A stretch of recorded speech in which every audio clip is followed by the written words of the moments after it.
Ladies and gentlemen, thanks for watching Tarnation TV on a Sunday night at the Primetime Racing League. The Sunday Speedway Spartans Championship race is happening right now. There's a bunch of people in the practice, and they're going to get going here shortly. Of course, my name is Blaine Donlan, joined by Brian Wolf this evening. Good evening, Brian. Good evening, and happy Father's Day to all the dads out there, man. This is going to be a barn burner.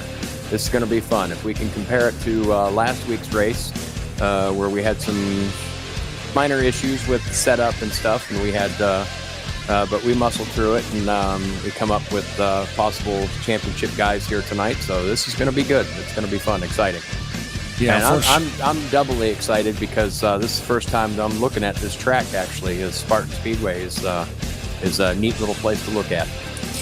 Yeah, we were under the impression, we were talking last week, we were under the impression that it wasn't going to be a super speedway because this isn't a super speedway league, but I was surprised that it was only a mile long. Yeah, same here. I don't know how I had it in my head that this was a super speedway. Because I come out here and turned a couple laps, and I'm like, wait a minute, I'm not doing 200. No. Yeah, I fired the track up Tried there. to, but I got into the wall. Yeah, exactly. I fired the track out there, and I'm thinking, oh, it's an even mile in length. You kind of described it as a shortened California almost. I would describe it as that. It's got some banking to it. If I could go back here and look at the track stats. Well, we're also in practice right now, so you know what we can do. We can get on a car, and we can follow it, because that's how this works. If there's anybody that's out there rolling. Yeah, the track info that I have doesn't show the banking or anything like that, but it does say 1.00 mile D-shaped oval. Right. Pit road speed 55 miles an hour. Let's take a ride here with Tim Anderson. It looks like they might be getting ready to qualify, but just in practice section here, we'll follow Tim around in the 33 and get a look at this thing and what it looks like. This is a fictional track, clearly inspired by California, a little bit of Michigan, that sort of deal. But it looks like, yeah, the D shape on the front, a little bit of a shortened straightaway on the rear here. On the backside. Perhaps, yeah, and I'm also looking at the 33, just kind of turning the lap here. It does look like a kind of a short version of Michigan. Yeah. It does have a little bit of banking. I wish I had those stats. But speaking of Tim Anderson, he's kind of new to PRL. Yeah. That is Greg Lovell's nephew. I don't know much about the guy, but it looks like he's doing pretty well for himself so far. They introduced him last night at the Super Speedway, and he didn't do too bad for himself. Well, if he's gonna be related to the Lovells, he's gonna know how to install NASCAR 2003 season. They're gonna make sure of that. The whole fam family plays this simulator, so you might as well just deal with it. Here's, if they're let's just say if it's like your 12th birthday, you're gonna get a steering wheel for your computer. Right. And you're gonna use it in this game. Yeah, exactly. It's almost like hockey. I could compare it to hockey up in Canada. Instead of each kid gets automatically born with Timberland hiking boots and ice skates. Yep. Yeah, my 3-year-old nephew's already on the rink. That's my brother. Wasted no time. It's like, what do you want to play? Do you want to play baseball? You want to play hockey? You want to play the harp? Like, it doesn't matter what you want to do. We'll put it in your hands and you figure it out. So, of course, this kid's carrying a hockey stick already.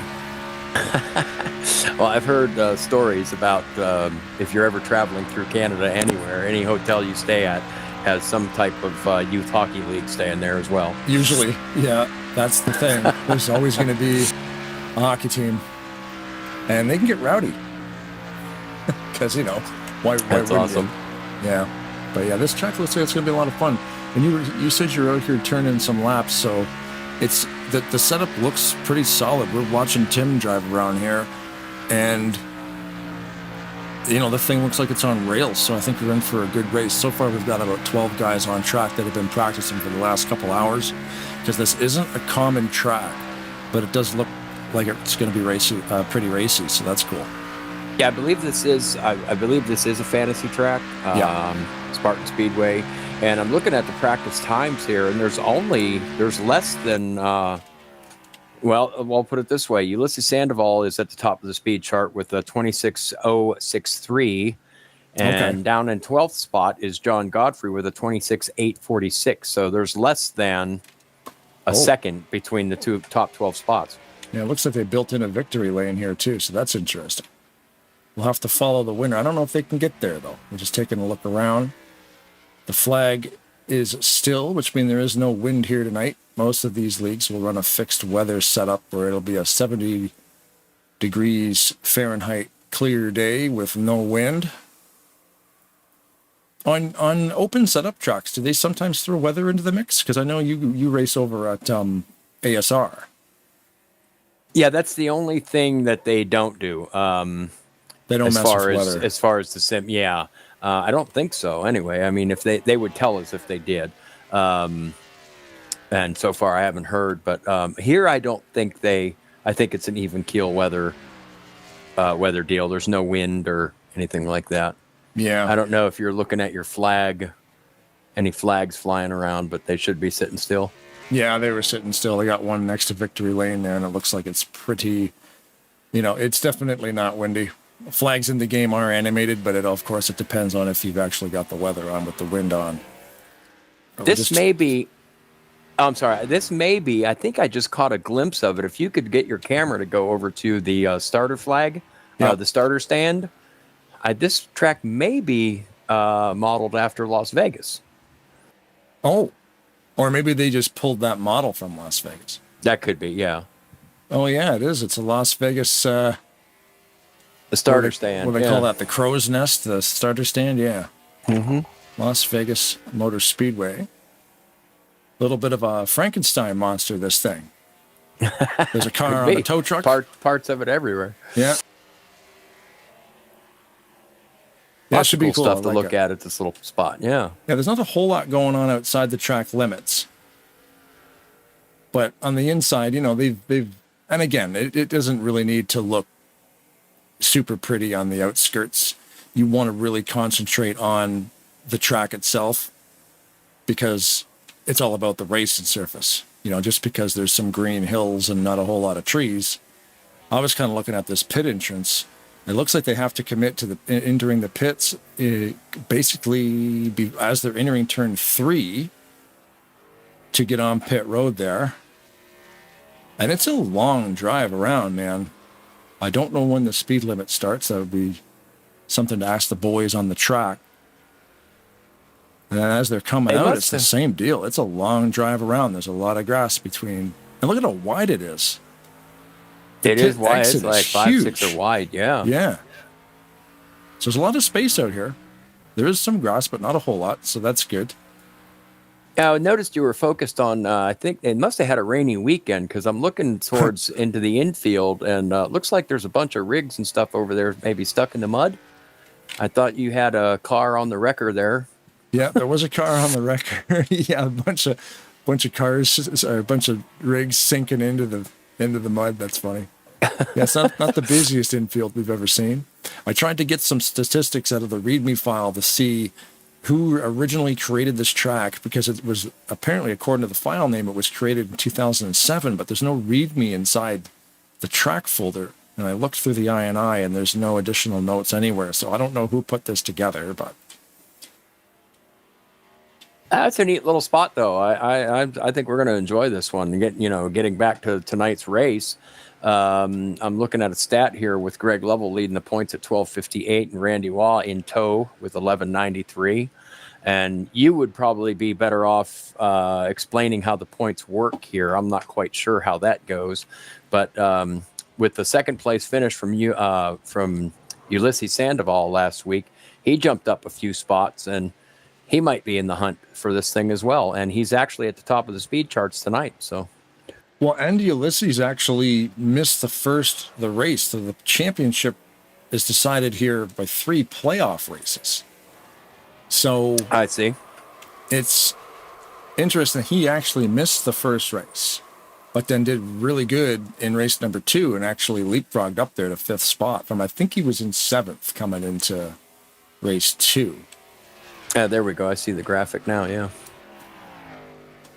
So yeah, it'll be cool because I know first place gets a bonus 15 points. Second place gets a bonus 5 points, and third place gets a bonus 2. Of course, the winner, you lead a lap, you win the race, you get 185 points. So you walk out of this thing with 200 points if you can win it. Okay. So it is possible, really, for everybody on that list to win this thing.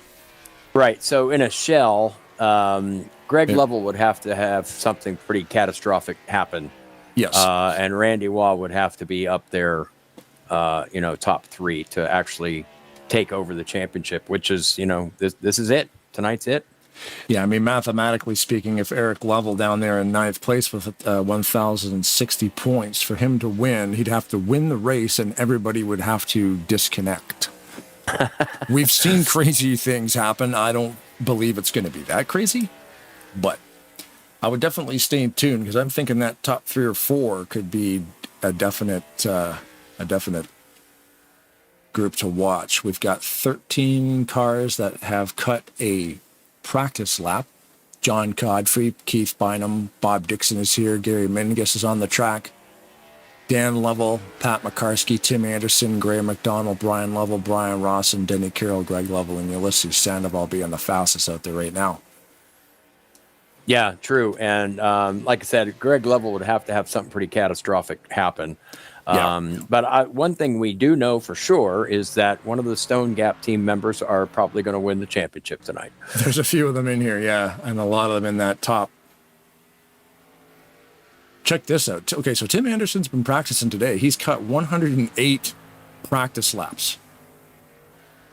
Oh yeah, he's after it. He's warmed up. Let's just say I don't think he's going to have any problem getting around here. That is a gnarly amount. Like, what's the actual lap count for the race? That it's probably around the same thing. He's going to run 2 races here tonight. There's Denny Carroll on the 41. John Godfrey driving the black 711. The race length is only 50 laps. I do not know what the pit window is going to be. I wonder there is no damage level too, so that's going to be a factor. We're not going to really see any of these guys. If they do crash, they're not going to go out of the race unless they would have a mechanical failure or something like that. But yeah, this is going to be interesting. Yeah, in the YouTube chat there we got Dave Chin saying, "What's up? Good evening, Dave. Thanks for watching." Mr. David Chin, the owner of ASR. And Ulysses Sandoval asks, I'm still in contention? Yeah. You're 96 points away from Greg. So technically, if Greg finishes last and you win this thing, it's always a possibility. Oh, mathematically, it is a possibility. Yeah, barely, but it can happen.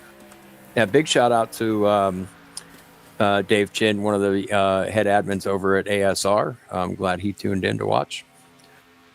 Yeah, that's very cool. ASR. He's very adamant. Yeah, he's very adamant about not being called the owner. He likes to refer the league to be, it's owned by everybody who joins. You know what I mean? That's all are part owners. So yeah, it's never a one-man show because you wouldn't have a league without your drivers. So that's very humble. I'm trying to think. If 13 he is cars, the glue that holds it together, though. I'll tell you. You need that guy at the top. Yeah. Yeah. Mathematically, I wonder if Ulysses could win with 96 point gap to the front, because I'm thinking, like, even if Greg finished in 13th, with which today would be last place, he might actually still retain enough. You know what I mean? Right. Yeah. Because with only 13 to 15 cars starting tonight, last place isn't 40th, which would only get like 30 points. If you're last place here tonight, you're still going to get like 90 points. So it would be pretty tough to do it. I think, though, Randy Waugh is probably the only one mathematically that would actually have a chance. He's only 65 points behind Greg.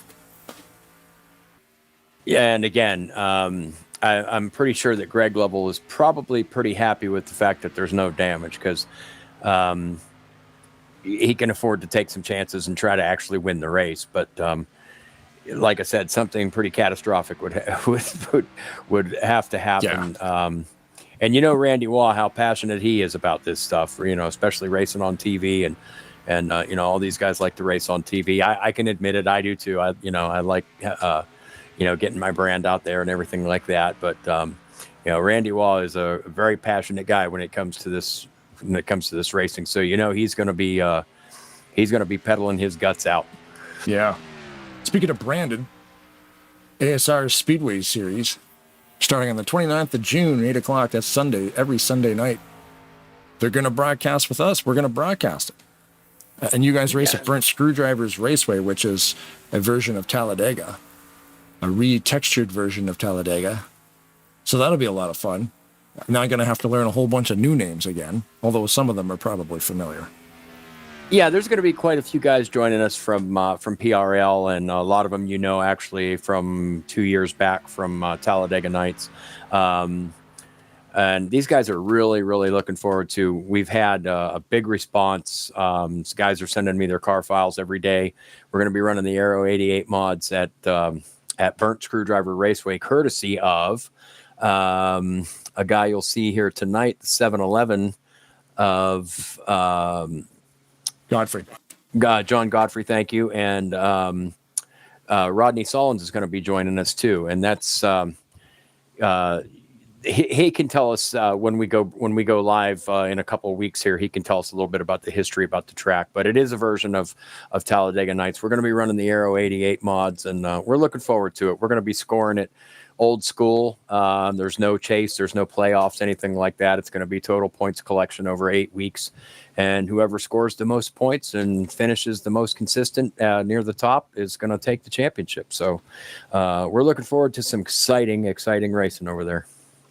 That's neat, because you're talking about, what happened here? You're talking about the old school points. It's a lot easier for you guys on the administrator end too, because I can imagine with these modified point systems can be a bit of a headache.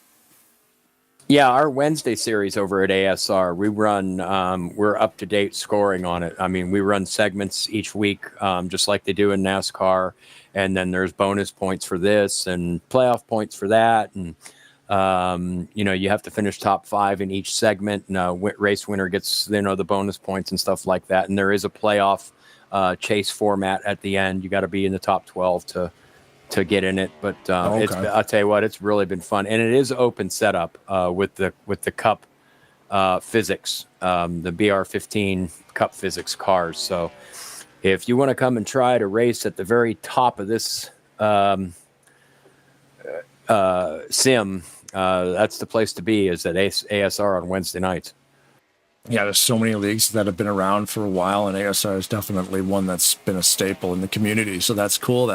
It's exciting that they're taking us on, because, I mean, we started this thing with Jeffrey Elliott at Talladega Nights, and then it's evolved to, SMO gaming simulations came on, and we do a handful of races for them. They always have tribute races to some fallen drivers. And then you've got like Maverick every Tuesday night. They hired us for the whole entire season.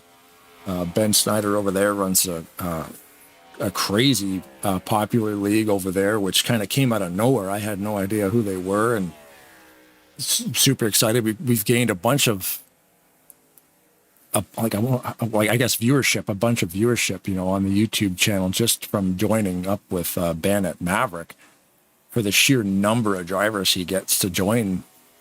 And it's all new guys that we'd never, new guys that I never even were familiar with before, learning all the different names. And of course, they're passing the videos around to family members. And it's very, very cool to, for people to show interest in the broadcasting service. So yeah, David Chin and all those guys over there at ASR, man, it's glad to be a service. Oh yeah. I mean, this broadcasting thing has really, really caught on over it adds such a neat, such a very cool element to our hobby. You know what I mean? Because as you tune into Tarnation TV, it's just like watching it on, on Fox or whatever.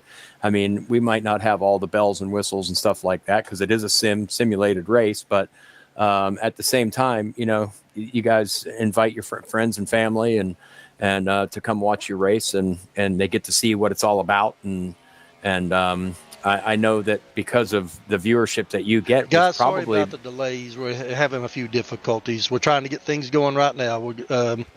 I'm just gonna I'm just gonna shorten the drivers' meeting real quick, and these guys know what they're doing, and just explain to them what they need to do after qualifying, and then we'll be ready.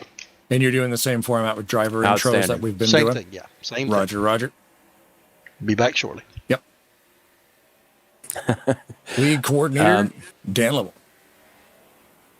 Yeah, he's done a good job with putting this whole thing together. I know he was, somewhat disappointed last week with the glitches that we had last week, but I think they've got it worked out. And this is a good track to do it at, to have their final championship race at. And I really haven't gotten the chance to see any of the previous races that they've had here, but it's pretty competitive, especially with the Big Stone Gap, all the team in here, and it makes these other guys work that much harder at it, and it makes for some really good racing.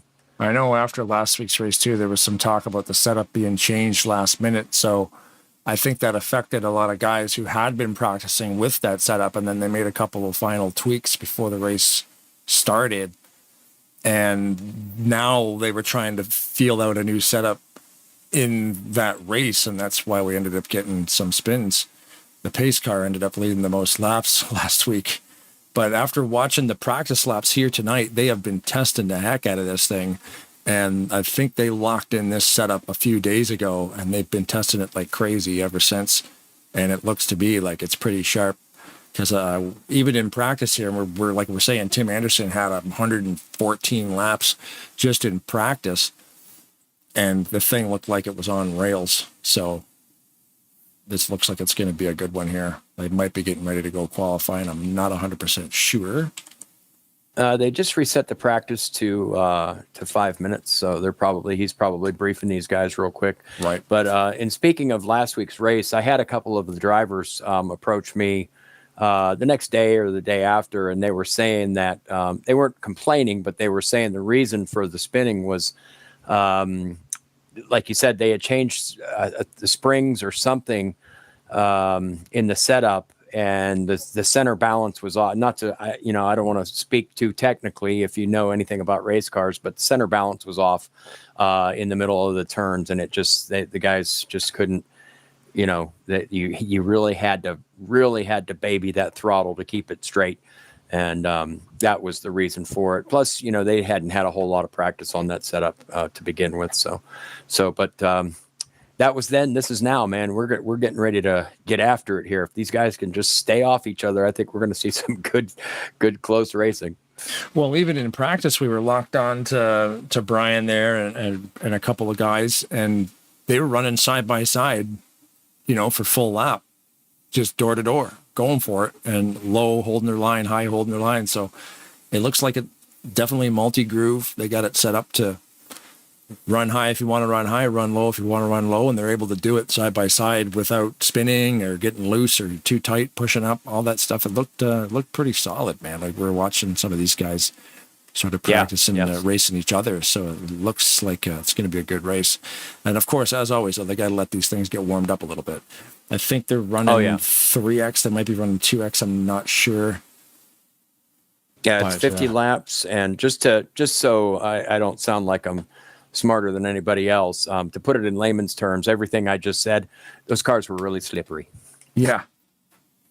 You can see on screen there, the Tuesday evenings are locked down with Maverick Cup Series. So if you want to watch that, 8:15 every Tuesday. This Tuesday, Road America. We're going to Road America. And July 8th, there's only one race in July, and that's the Daytona, the second Daytona race at Maverick. They always do it on the Independence Day long weekend there. So that'd be cool. July 8th, we do that. And then we don't see us again until August when we go to Rockingham, Indianapolis, Michigan, and Watkins Glen. And then, of course, there's more races after that. But I don't need to put up all of them. So if you definitely follow us here at Tarnation TV, you'll be seeing a lot of racing on Tuesday evenings. Yeah, and just to throw this in there too, you mentioned our schedule was going to be on Sunday evenings at the ASR, the new Super Speedway Series. Yes. And I'll throw this out there. The last race was supposed to be on the 17th, but you were booked for another event that night. So we're going to push that race back All right, guys, to the we're going to queue in 24th 2 of August. minutes. Okay, we'll be ready as soon as we finish queuing. I'll grab you. Roger that. 10-4. Yeah, the last SMO actually had a tribute race to one of their drivers, Hawk, on that day, which was the 17th of July, right? So Yes, we're able to bump your finale 1 week, and it'll be a Sunday still. It'll be the 24th of July. So Yes, sir. Yeah. a little bit of a break, a week off before the championship at ASR. Yeah, those Hawk tribute races are always good too. I was involved with them a few years back and ran actually a couple of those Hawk tribute races, and very competitive, very competitive. Hawk was just a great guy, and they, I think he was one of the original founders, I believe. And those races are always competitive, always fun to watch, and those guys, really do a good job over there. Yeah, that'd be fun to call that with them. They locked that race in last year sometime. They always run it. I believe they always run it in August. So they get a hold of me pretty quick. I remember plugging it in like last September or something. Hey, could you do a tribute to Hawk August 2025? I'm like, yeah, sure. So I put it on the calendar. And then when I saw that was the only date that you were going to conflict with, I just went, well, it's been a long time since I talked to Jamie. I better reach out and see if that's still a go. And he said, oh, yeah, it's still a go. So they had first dibs on that day. So we will do the SMO race, and then you guys get a week off, and we'll get back with ASR to take the championship trophy to the rightful owner. And just to touch on that a little bit further, we were talking earlier about how far Tarnation TV has come. You're booked, man. I mean, you're booked solid. That was part of the reason we picked Sundays was because not too many. A lot of leagues don't run then, but remember one switch at a time. And they're just now going into qualifying. There's always racing. That's the crazy thing. Is there's every night of the week something going on? Yeah. And here's the other thing too: is these races here, they're never ever rained out. No, yeah, we'll always run them. Yeah, that's the thing. Even Randall over at Fast, he's tapped me to do some Sunday stuff, but sometimes I can't because he runs on Sundays, and then sometimes there's like the Hawk tribute races. The tribute races sometimes occur on the Sundays, and just kind of depends. But I really got to get my calendar. I got to keep my calendar in order because I don't want to double book. As these guys head into qualifying, I'm going to abort my run. We'll see how these guys are doing. Interesting thing about Road America on Tuesday, we have Zach Rogers, who streams live. So I've been in cahoots with him a few weeks back. He doesn't race too often over at Maverick, but when he does, he lets me know. He sent me a message on Discord, which I don't use too often, about last week's race. I didn't even see it until today. I'm about 4 or 5, 6 days late on that one. But he will be running Road America this Tuesday, and he'll be streaming it live on his YouTube channel, which I can then bring into my broadcast. So we're going to do some messing around with that. Getting a view on track from a totally different driver from their personal stream from a different location. Of course, audio on their stream will be muted because you never know what they're going to say. So to keep it family friendly, we won't be able to hear that because he's also live in TeamSpeak. So because that TeamSpeak channel doesn't get brought, like we're not in the driver room for a reason. There's a lot of chatter going on in there during each race. Stuff happens, temperature, in the temperature in the cockpit can get heated, and then words can be said that I can't control. So if we're doing stuff like that, we tend to have a mute button. But it's interesting to see where I can pull in a cockpit feed from another driver. It's pretty neat. So in talking about your schedule too, Blaine, I've come to know that it's a little bit easier to get you during the summer months, because I know October is big for you and the wife. Because I know you guys are Halloweenies. What I mean? You guys are always busy during the usually around October, November. Don't call me in October. It ain't gonna happen. Yeah. Right. Yeah. And so now this year, the last 2 weeks, the last 2 weeks of October, we booked the same 2 weeks off from work. So you're not going to see us. All right, guys, we've done qualifying. I'm going to bring you on up. Awesome. 10-4. I've got my qualifying tab open.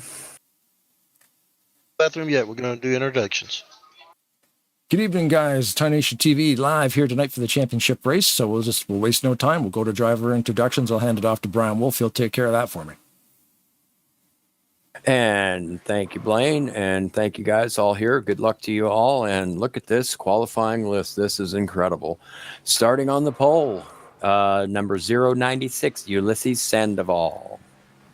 Yep, the 096, because I'm too lazy just to change a 0 from my car. I'm driving with the 096 from Baltimore, Maryland. Good luck, everybody. And starting on the outside pole in the second position, number 8, Greg Lovell. And I believe he's in that gorgeous Corona machine. Yep, Greg Lovell from Big Stone Gap, Virginia. Running the Corona number 8 car. I just want to say, this is the last race of the season, guys. Let's try to run it caution-free if it's possible, and have a good race and give each other room and have some fun. Absolutely. Thank you, Greg. And starting in the third position, another great-looking car in that Crown Royal machine, number 41, Denny Carroll. Thank you. It's a Rodney Sullivan's masterpiece. I guess y'all knew it was Rodney's, didn't you? Yes, sir. Yeah, I'd just like to say thanks for y'all broadcasting it. You two do a good job. I hope we make you proud tonight because of what we did last week. So starting in the fourth position, we have number 6, Brian Rawson, in that number 6 Valvoline machine. Yeah, Brian Rawson, Heat, Texas. Good luck, guys. Starting in the fifth position, series administrator Dan Lovell in the number 388. What's up, everyone? Just want to say again, Blaine and Brian, thanks for the broadcast and all that you do. I know y'all are busy every week doing this, so appreciate you doing the broadcast for us. Appreciate all you drivers coming out and racing with us. It's been a fun series. Had a couple of rough races in the playoffs here, but it's growing pains. We're still a young league, but we just want to invite anybody that's watching, anybody that races, come join us each week. It's usually a real fun, and a very good group of drivers here, and we beat and bang on each other, but we have a lot of fun doing it. A lot of respectful drivers, and just appreciate all of you. Yes, 388 Dan Lovell. Want to represent Big Stone Gap Racing. Good luck to everybody. Good job, Dan. Starting in the number 6 position, number 44. I believe he's in the STP. I think he's always been a Richard Petty fan. Number 44, Brian Lovell. Yeah, number 44, Brian Lovell from Big Stone Gap, representing Big Stone Gap Racing and Wolfpack Racing. Like to give you guys up in the booth a big shout out for all the hard work you do and all the admins here at PRL. You're appreciated. Thank you, guys. Good job, Brian, and good luck. Starting in the 7th position, one of the owner-operators here at Primetime Racing League, number 63, Keith Bynum. I don't have Keith on track.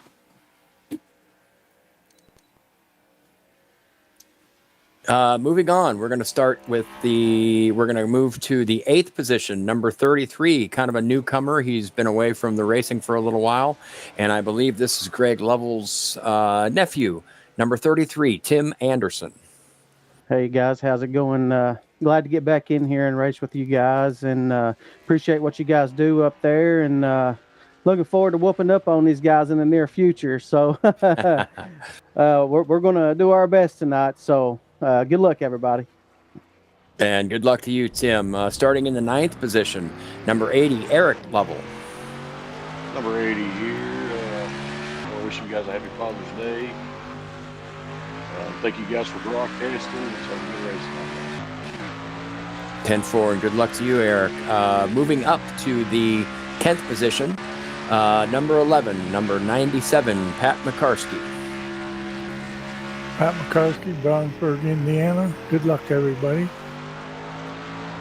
Starting in what I have as the 11th position, another owner-operator here at Primetime Racing League, number 24, Graham McDonald. Hey, Graham McDonald from Sarnia, Ontario. Happy Father's Day, everybody. And that, I believe, wraps it up. We're going to say good luck to all you guys. Happy Father's Day to all you dads out there, and enjoy the race. Good luck to all you guys, and let's get after it. Let's get it on. Back. Yep, I forgot to say that myself. Happy Father's Day, guys. I believe Case back. It's all everybody good. listening to. Happy Thank Father's you, Day. Mr. Thanks One. for the broadcast, guys.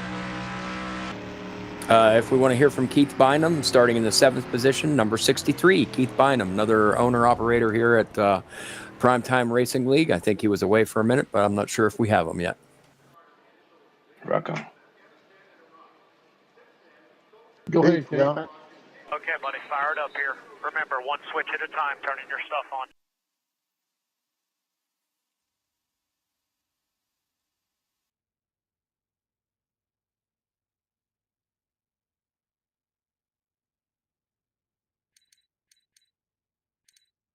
Bynum starting in the Chevrolet Camaro, the Primetime Racing League machine.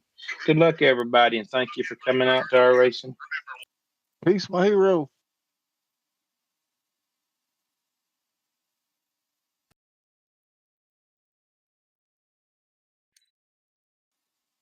Yeah, man. Thanks, guys, for that. It's a very cool way to do the driver introductions. Not taking credit for that one. Dan came up with that one. So it's pretty awesome that you guys were able to pull that off. Thanks, Brian, for leading the charge on that. And let's go racing. Good luck to everybody out there. Thanks for being here. We can't broadcast a race if there's no drivers. So thanks to the drivers, and have a safe race, guys. Thanks. Hey, Thanks, Black, guys. if y'all don't mind, we're gonna let happy hour run out. That way, people can go use the bathroom or Yep, do no whatever problem. they need to do before the race starts.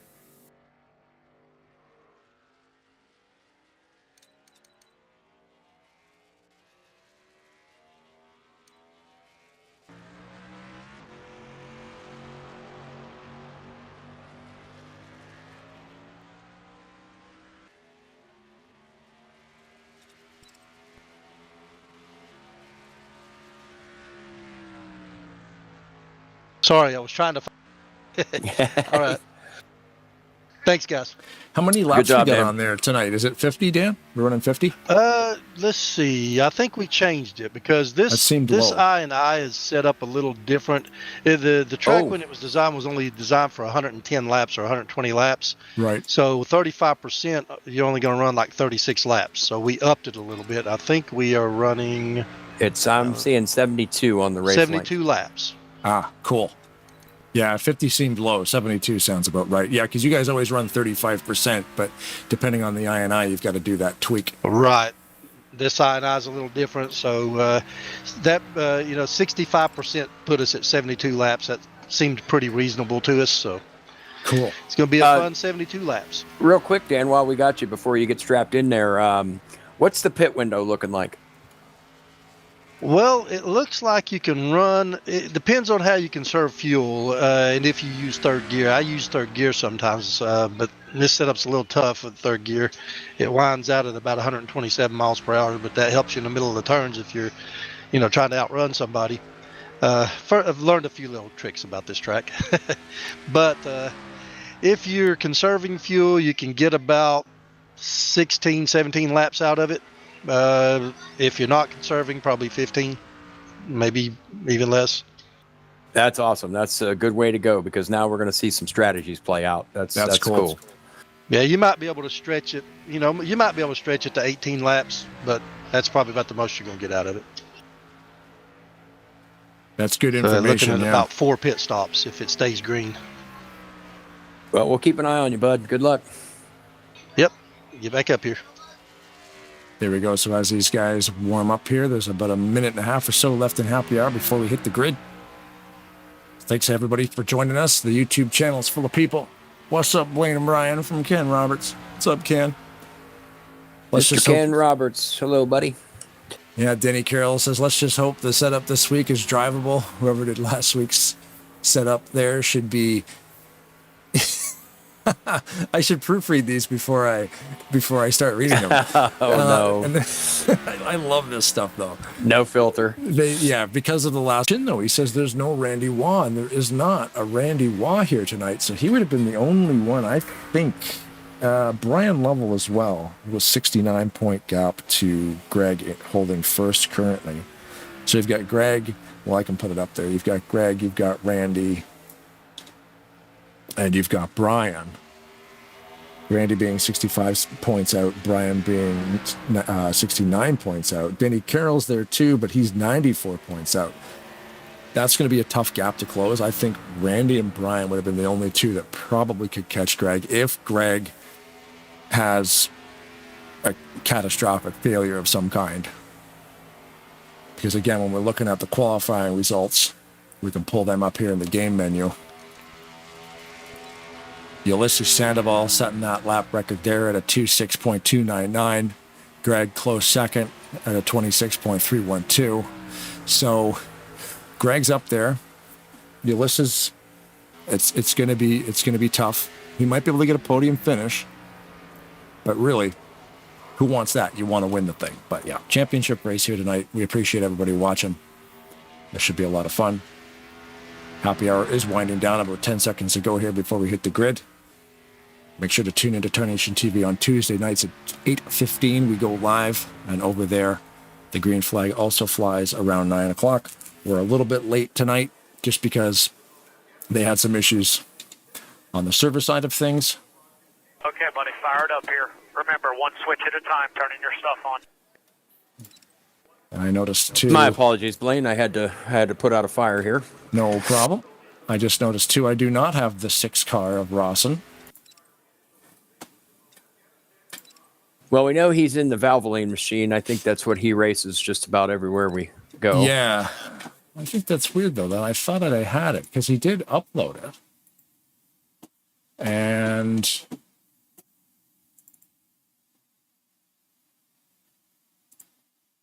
yeah, it's there. And I have it. But it didn't load in, so I don't know the glitch there. He may have changed again, or the file name discrepancy or something, but... I have the only ones that I don't have on my screen. Now, I can see them on the broadcast to my right here, but the only ones I don't have on my screen are Tim Anderson, the 6, and I believe Pat McCarsky. He likes to change paint schemes about every half hour or so. Yeah. Oh, there it goes. It did this to me last week, too. My game crashed right on the grid. So the only thing that will happen will be I will lose all the pit boxes on pit road. That's okay. I mean, I can call them down if you're with Ulysses on the pole. I can call them down. They're just now pulling off pit road. So cool. Let me know when I drop so I can reconnect. Mike Mangialardi in the chat says hi to Blaine and Brian. Evening, Mr. Mangialardi from the Rainier Room. I've been paying attention.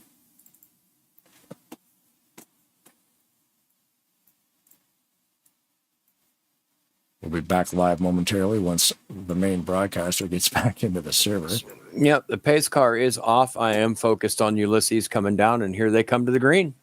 Cool. And they got the loud pedal down, man. They are already spreading out 3 wide going into turn 1. And we can't see nothing. Denny Carroll is on the attack on the inside, coming around to Greg level.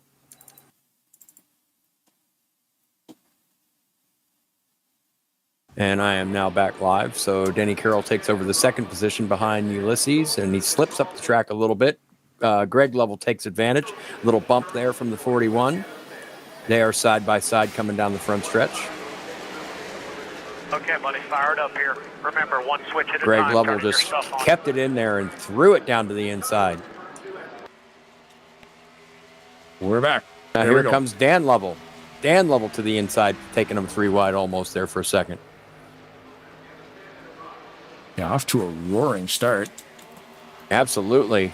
Graham McDonald kind of fell to the wayside on the way back, but he's keeping up. And Ulysses Sandoval has extended the lead now to about 8 or 9, 10 car lengths. He's like, uh-oh, and the 41 is around him on the inside wall.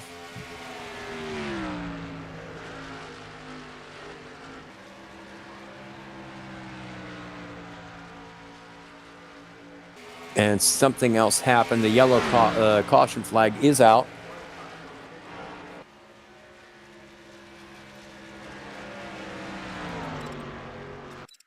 Eric Lovell got it straightened back up, and he's back on the move.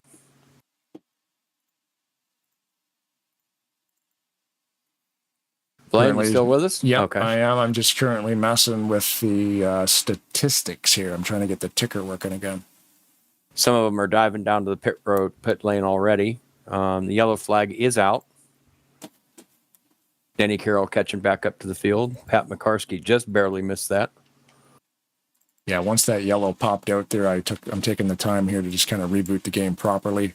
Sometimes when the game crashes, it sort of just gets hung up. And also like to make sure that I'm not running multiple instances of the game. I've had that happen before. You're running 2 different NASCAR 2003 simulators at the same time. Now, since some of these guys fell to the back a little bit, like the 41, he spun around. Some of them are on pit road now. The leaders elected not to pit. I don't know if that's going to play into their strategies or not, but we are just turned lap 5 of 72, so we'll see where this takes us. 63 Keith Bynum just coming around. Early yellows are always a cool little play on strategy, because sometimes guys will just stay out because it's super early, and maybe it's a sign of things to come, maybe not. You know, take the gamble early. Okay, buddy, fired up. Well, here. we know that Remember, Ulysses one is going to switch at a have, time, with turning his your finish stuff last on. week and where he's at in the points, he's going to be playing his own strategy, I think, trying to gain all the points that he possibly can. Right. Yeah, he's going to need them. It's a long shot for Ulysses. And Keith Bynum is stopped on the entrance to pit road. And behind him, Tim Anderson's struggling a little bit in the grass there, trying to get it going.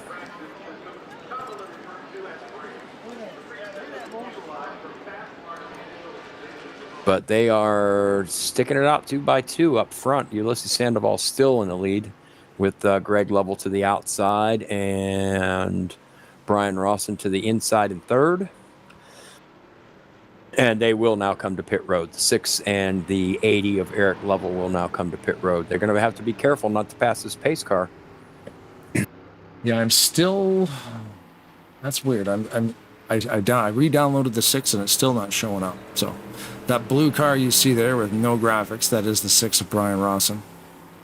And that 80 car of Eric Lovell looks pretty sweet. Yeah, that is a nice looking race car. Yeah.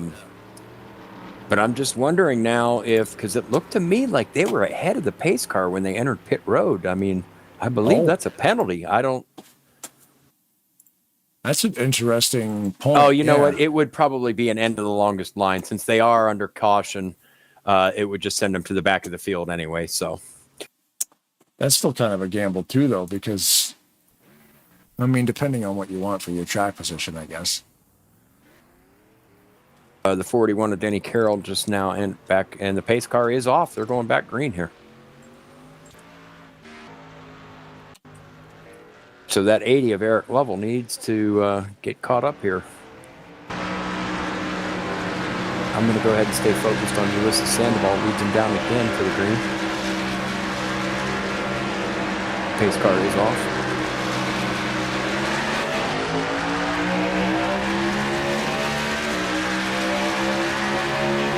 Wow, these guys. They're really pressing that skinny one down on the right-hand side there. 2 by 2 behind Ulysses. He likes to see that. He wants to see them race behind him because now he's just got open field, open track. Now they're starting to spread out a little bit. Greg Lovell's just keeping after it, doing what he's got to do to maintain this championship.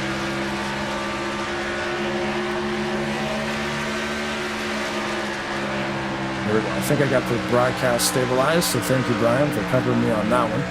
Oh, no problem. It's been pretty exciting so far. Yeah, it's been a great 41, start. 41's back there making moves again. It looks like he's wasting no time trying to get to the front. Using the whole Even track down too, on apparently. He is, yeah. Yeah. Just saw him down on the apron. Was able to just barely get in front of McCarsky there, but that almost He's looked like he was pushing him. Yeah, maybe he thinks this is Las Vegas because he's gambling going down there on that flat. There you go. Your race leader right there, Ulysses Sandoval. 72 laps. We're on lap 10, about to start lap number 11 right there. One thing I noticed about Ulysses, too, is he's just able to run his laps now. He's nice, even keel, smooth. And they are strung out single file now. And I think you're going to see some fuel strategies come into play now because I believe they've all pitted.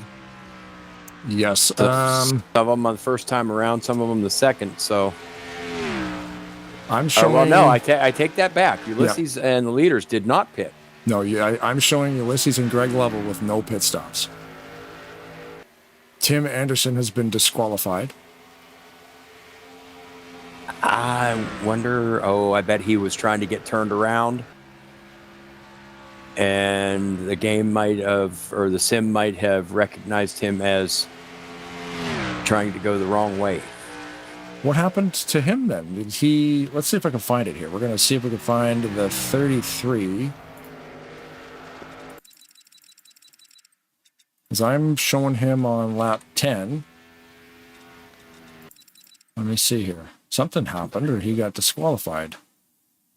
Now the race is happening. I saw the yellow's back out. I didn't see what happened there. But Ulysses was watching this whole race from his rear view mirror. I'll tell you what, the 8 and the 388 were really battling for second there. That was a weird thing because the 33 just disappeared in the middle of a turn and is being marked down as disqualified. So I don't know if he had a black flag that he didn't serve and then the game just booted him. Because you only have 3 laps to clear a black. I just wonder if it had something to do with passing the pace car, because I know Ulysses just now was very careful not to pass that pace car. Yeah, watch the relative, right? That you pull up F2 on your keyboard and you can see the distance between you and the cars around you. And the pace car is on that list. And you do not want to go by him. But you will get a black flag. But then if you don't serve the black flag, you will be disqualified from the race. That could have been to Eric. And arrested as well. So Tim Anderson is now being taken to jail. Because that's how they roll in here. handcuffs. Yep, that's how they roll here at primetime. You get a black flag, you get disqualified, they throw you in prison. Sheesh. That seems a little harsh, but okay. Yeah, they'll post bail. Couple bucks. Yeah, between them, they can come up with something. Yeah, I'll come up with something. That puts, let's see. I'm going to see if I can find it. As you were saying, that puts Pat McCarsky to the lead behind the pace car and Denny Carroll to the second position now. Greg stayed out, or I'm sorry, Ulysses. No, that is Greg. Their cars are both green and yellow. It's kind of hard to distinguish from the spectator view, but we'll see if they don't elect to take the pit road this time. Because the lights are still on, so they've got an opportunity to pit here if they want to. Oh, okay. There wasn't, like you're saying, yeah, the 33, I went back here to lap 4. And we're watching it now in a replay. Lap 4, and I'm pretty sure we're under yellow flag conditions right here. Get in the cockpit. Yeah, we're under yellow flag conditions here on the wall up there. You can see the lights flashing. So He spins out.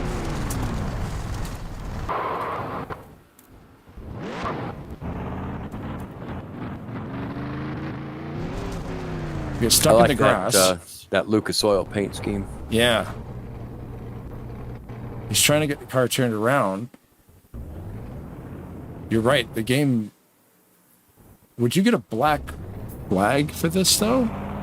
It could have been an unsafe pit entry, but he spun out twice in the grass there. Now he's going the opposite direction, trying to get turned around.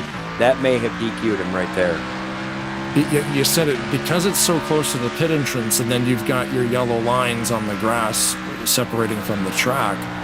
It may have been a black flag for unsafe pit entry or exit, and he never served it, or they never cleared it. That could have been, I'm sure we'll find out after for the interviews and stuff and see exactly what happened there. But evidently he didn't serve a flag or something. Yeah, nothing in the game chat either. Karski did elect to pit that time, so he's kind of fallen back some. Denny Carroll up to the front now. Yep, he's leading. He's just your new race leader, and we just got green flag racing going again here at 18 laps out. Ulysses looking. Yeah, he is looking. You don't know. Looking to the inside. Brian Lovell's right there, ready to pounce too. Greg Lovell throwing it to the inside. Well, Ulysses is around. 63 is around. 6 is around.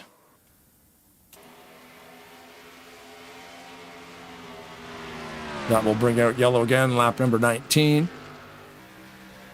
Just a reminder, viewers, too, when the yellow flag does come out, you hold your position. You do not race back to the line. No, not until 10 to go, I believe. Right, yeah. If it's 10 or laps or under, when the yellow comes out, then you race back just in case the race does not go green again. But now they've caught the pace car again. 41 is going to be deemed the leader. They are all electing to take pit road again. Yeah, they got to watch this because this is where you get into trouble with the pace car here. Yeah, you can see him slowing down. He's got the pace car out of his side eye there. Here he goes. He's behind. Yeah, the 41. Now the 24 can stay out there, but he, and pass the other cars on pit road and change his position at this point. But he cannot pass the pace car, just like those cars on pit road. Yeah, back there in the pit lane there. You have the shorter way around, and on these shorter tracks, if you go with the same speed, like, okay, say pace speed is 70 miles per hour, you're doing 70 miles per hour, but you're down there in that tight pit road coming around, you're going to get by this dude. Not to throw us off here, but I'm just wondering what happened to the 7-Eleven of John Godfrey. He was in here earlier practicing. I wonder if he got... I hope everything's okay with that driver. Same thing with Mingus. Mingus was out here kicking laps as well, and now he's gone. That is true, yeah. The same thing happened in the last 2 races with Gary. He comes into practice, but he doesn't go live on the broadcast. To answer some questions on YouTube there, David brought up that there is no Randy Waugh this evening, and then Ken said, wasn't Randy in second place? Yes. Gosh, I didn't, you know what? That totally skipped off my brain. I didn't even realize. Randy was in second place overall in the stats, as you can see here. And he's not here tonight. So, a couple good observations there. So, Brian Lovell definitely has a good shot at second place, to say the very least. Because he would have been, third and Denny Carroll and then Ulysses. Denny Carroll in the YouTube chat there says that, hey, Blaine, I believe Brian Wolf should help more often. He's really good at broadcasting. Hey, everything comes full circle, man. We started this thing, Brian and I, together, and when I need a backup, I have a list of guys who I can call on, and Brian's on the list. I'll tell you what, it helps when you love doing this, because, this is, again... I probably sound like a broken record, but this is such a treat for me. I'd rather be like Rod says a lot of times, I'd rather be up here than down there in that hornet's nest right now. Exactly. See, and then with ASR coming up, broadcasting on Sundays, and Rod Weston, again, not here this evening because he does race actual go-karts. And I mean, when you think of go-karts, you think of some like lame, like McDonald's stuff that goes 3 miles an hour. No, this dude's racing like legit, like 40, 50 mile an hour go-karts. So this is wild stuff. He showed me pictures of some damage. The 2 cars that he owns got together last week, and one of them broke the whole frame of the seat, and the other one snapped the rear axle. So, oh, good Lord. Rubbin's racing, and these things they got damaged pretty good. The girls that he has driving these things, they know they race hard. And now that the good weather's here, he's busy on Sundays most of the time. So with ASR coming up, and you're racing, I have a couple of guys I can call to fill in if he can't make it. And if he can make it, fun. We run a 3-man broadcast. So, Graham McDonald slipped the gear on that start. And I don't know how he got up there, but he must have stayed out and not pitted. He did, yeah. Look at Denny Carroll come to the inside. He's like, you better get out of the way on them old tires.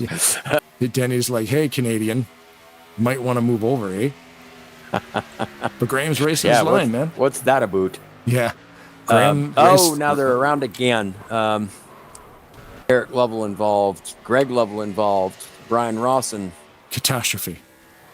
Graham McDonald stayed out of it. Now here comes Eric Lovell to take second, Brian Lovell third. Dan Lovell's gotten it straightened back up, position 4. All right, we'll see what happened here. From afar, we're safe up here in the Tarnation TV studios. I think, like we were starting to say last week, what I thought the issue was going to be was starting doing these restarts on cold tires. Always is. Doesn't matter how good your setup is, it's the cold tires that'll bite you. And on that last restart, I forget who it was, but somebody up there in the second position slipped the gear and stacked them up just a little bit. And I think they're just, I don't want to see a repeat of last week, but because we are up to lap 26. The 8, you can see on that replay there. I'll go helicopter view in this pack again. Greg in the 8, I'll go slow motion. He gets a little bit loose. Yeah, like the rear end kicks out to the right here going into the corner. He had to lift a little bit to check up for the 41. And you can see there it's starting to slide, and he just gets a little bit of help. He actually almost saved it. But then the 388 and the 6 comes in there and finishes the deal.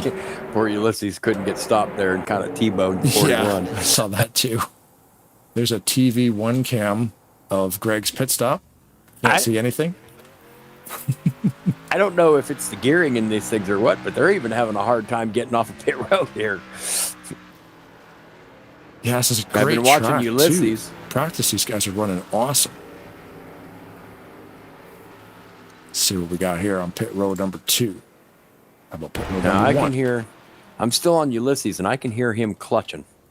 So he has definitely got a strategy going here. Okay. He's way up high against the wall in the marbles there with the engine shut off. So try to get a good line here on the exit of pit road, just in case we have a race off pit road. We can see the line. The flag guy is standing there. And pit lane number 2. I don't really know where to put that camera because you don't. Greg Lovell, I believe. The lines, I think. We're going to focus on the lines. Greg Lovell, I believe, started in the second position, and now he's really taking his time on pit road for some reason. He might be, because if he just basically now with these guys, with the points gap between, how many starters did we have? 13, 12? 11. 12 or 13, 11? Okay, yeah, with the points gap between first place and 11th place, 11th position, excuse me. Now, Greg, I think all he has to really do is finish. Yeah, and now Brian Rawson has also retired, so the lowest you can get here is 9th. Yeah, so Greg's in pretty good shape here. Now it's just going to be a matter of who wants to win this race. And pending Greg. Yeah, like engine damage can still occur. So as long as your motor holds on, Greg has a pretty good chance of wrapping this up this evening, I think. Because even if he finishes ninth, he's still taking, what, like 165 points away or something? I can't remember what ninth is. I appreciate the praise from, oh, here we come green again. I appreciate the praise in the YouTube channel from Denny Carroll, but I didn't even realize Randy Waugh wasn't here. We were talking about him earlier. That's how good we are. And, you know, about it's called attention deficit. Ooh, look, shiny. Yeah. Wait a second. You know who else isn't on the track? Blaine Donlin. Yeah. Brian Lovell now takes over the lead. Yeah. Now they're spreading out a little bit. I think maybe trying to work together a little bit better now. He's your race leader, the 44, Brian Lovell, followed by the number 41 of Denny Carroll. Keith was leading that thing, but he decided to kind of just fade back into. There's a gap there in fourth. Makes it interesting too with no damage on. Sometimes you can get a little. You can drive above. You can drive over your head a little bit, knowing that there's no damage, and really just go for it. That's true, but I mean, you can still chew up your tires, and you can still make a mistake shifting. Like, I mean, we've seen that happen too. Guys will run a flawless race, and then they'll accidentally slap reverse for half a second and blow the motor up. Because everybody runs a manual transmission. You can't run automatic transmission online. It's impossible. You're going to lose. No, you can't.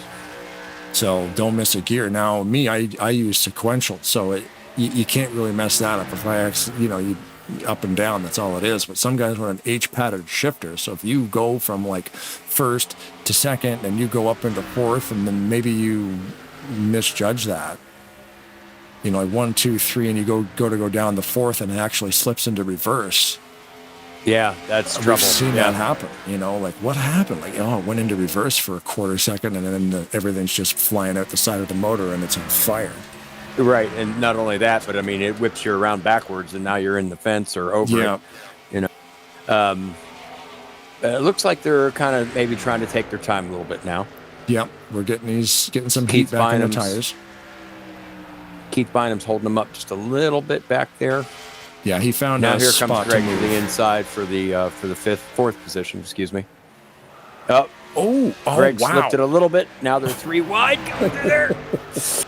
What a save by Greg. Graham McDonald trying to take advantage of that. Look at him coming on. Man, Bynum squeezed Greg. To avoid the squeeze, Greg actually chucked that thing sideways and was able to right that thing. That's a lot of brake and throttle work there. Gee, I don't even want to know what inside that cockpit looked like. He spilled his coffee. Spilled his Tim Hortons. Yeah, spilled his Tim Hortons. He double, right? Working the wheel, working all his feet. He probably needed 3 feet to get that one done. Nice save, Greg. I'll tell you what, you couldn't have put a maple leaf between them. No, he was back there in like 7th spot. Now he's in 4th, coming over the line there now. And here comes Ulysses back on the move, coming around Keith Bynum. He's using up the track again. Greg Lovell's just running his laps. You know what I mean? He's slowly but surely moving forward. And, he's a guy he'll be there at the end. It wouldn't surprise me to see him win this race, actually, along with the championship. Yeah, so I'll pull up that little black box in the top left of your corner there. You'll be able to see every single car because we've only got 9 guys left in the track now. So that's the interval to the leaders. So number 44 in first, right there, has the 88.4. That's his average mile per hour from the line all the way around to the line again. Everybody else's time is real time. So the 8 was 2.7. He shaved off a few hundredths right there. I'm watching the race between Ulysses and Greg Lovell for the 4th position here. And I'll tell you what, Ulysses is using him up. Ulysses, I mean, we saw Ulysses at the start of this race. He was driving away from these guys, so he... Look, he's trying on the outside even. Here he comes. And like like you say, mathematically, I'm not sure now with the field getting shorter, with only 9 cars left on the track. Oh man, they're close. Wow. Yeah, 9th is the worst you can finish, and that's a lot of points. I'm not sure the Ulysses can get it, even with the 15 bonus points of winning and walking out of here with 200 points. I don't believe he can close that gap on Greg. I don't think you could convince him that he can't do it at this point because he's really trying. And you know what? It doesn't even matter. How many do you have an old export that you can pull up, or will your game go away on you? An export for no, I cannot at this moment. No, me neither. So I'm gonna wait. If we get another yellow, I'm gonna see if I'll pull up an old export, unless anybody in the chat knows. What is the points for 9th? Not even leading a lap. Like, I'm kind of curious. It's 5-point gap, right? I think it's a 5-point gap between each place, and then it drops to 3. I think after so many. Mm-hmm. That's the way the sim scores. Yeah. But it's been so long since I've looked at that. I couldn't answer that to be 100% sure. Ulysses has found his way around Greg Lovell, and he is on the move. I think it's about 140 or 145 for 9th. I'm not. You know what, Blaine? I apologize. I couldn't answer that. I have no idea. Yeah, we'll check it out in a break here, if we get another break. Let's see. We are turning lap 43 of 72. Mm-hmm. So we are definitely past the halfway point.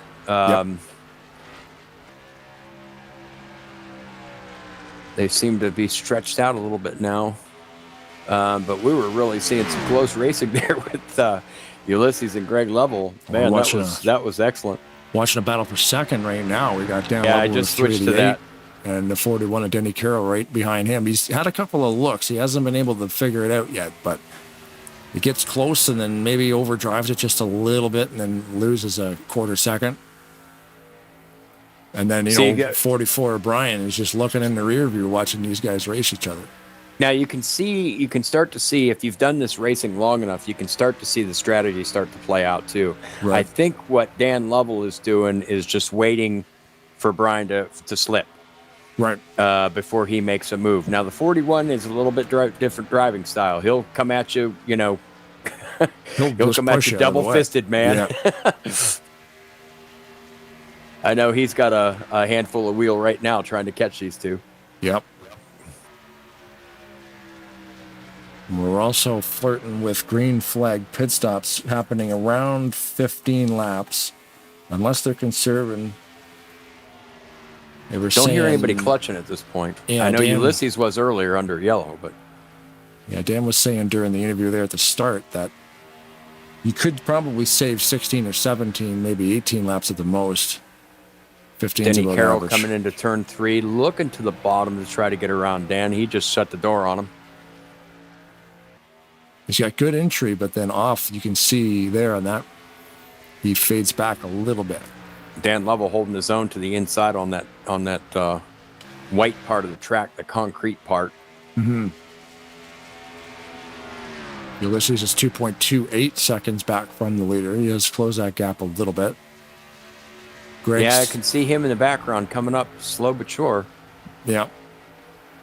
Greg's still maintaining about a 3 to 4 second gap out. At 44 or 41 going for it again. He's holding it down there this time.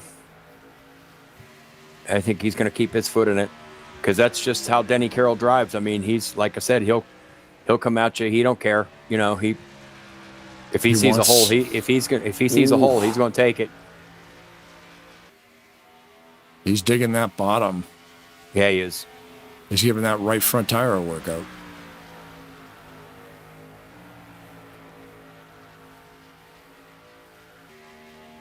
Brian Lovell kind of likes to see that in his mirror. But now they're both closing the gap on the 44. The 96 Ulysses Sandoval knocked off another 10th of a second there. So he's slowly reeling them in. They will need to pit again, though. We're not out of the woods here yet. Yeah, and we haven't really seen any green flag stops. That pit road is tricky. Atrocious. Yeah. It's not even like it's atrocious. It's just a long, slow drive. And everybody has to do it. But it's a long drive. If you've ever driven a tow motor, you hate seeing that. You hate seeing that thing on turtle. Well, yeah, exactly. And I mean, the access road you can drive as fast as you want, but that's iffy too because it's flat and there's not a lot of grip down there and it's cold. So, you can drive as fast as you want around to the commitment line where you'd have to be at pit speed, but that's risky because you don't want to spin out on the flat part. Yeah, with them averaging, I'm watching their speeds here coming down the front stretch. They're at 155, 6, 7, 160. Yeah. So they got to be averaging at least 135, 40. And when you hit that pit road at 55, I mean, it just seems like you're crawling. Yeah, and I wonder how fast they can get through the turn. Like if they're getting through the turn here about 130 or so, but you're not going to be able to pull 130 down on the flat part. On the other side of that grass. No way. Yeah, you're going to be in the grass. I think that's actually what partially happened to Tim Anderson. He just couldn't hold it down there. And that's when I was running practice laps. I tried pit road a couple times. I fell off the edge. Couldn't do it.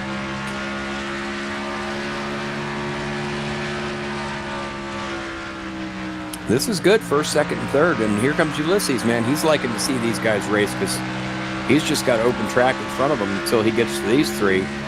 And I believe he's going to get up there and challenge these guys. They are focusing on Ulysses right now. He's got them. He has closed the gap. Yeah. He's within 1.2 seconds. And he's heading to the pits. So here's Ulysses heading to the pits. He's doing about 90 through this turn right now. 85. There's your commitment line. Gets you down under 55. Greg Lovell's going to follow him down. And look at Ulysses. He's running the vacant pit stops. Smart move there. He's running the vacant pit stops. It's the shortest way around. I never really thought about that coming into play. Yep. Because we know what the shortest. Yeah, we know what the shortest way around the racetrack is, but I guess the inside would have to be the shortest way around pit road. Yep. Get right to that wall, right? And even though you're still, you're maintaining the same speed as everybody else, that inside line's going to get around faster. Massive on a shorter track like this, too. A 1 mile track, that inside wall, where you see these guys are running on the other side of that dotted line. They kind of have to, just because they're there's three of them coming down at the same time. They sort of have to play the position, but he's off in the grass. Who's that? That might be an unsafe. Who's that? Exit. Ulysses. Now he's turned around, coming into pit road again. Uh-oh. Oh shoot. He must have got caught a speeding or something. Oh, I see. He was trying to come back down. Yeah, and he got into the grass and kind of spun to a stop, but he's going to just drive through, I believe. So here he is coming out, and then he's going right back in again.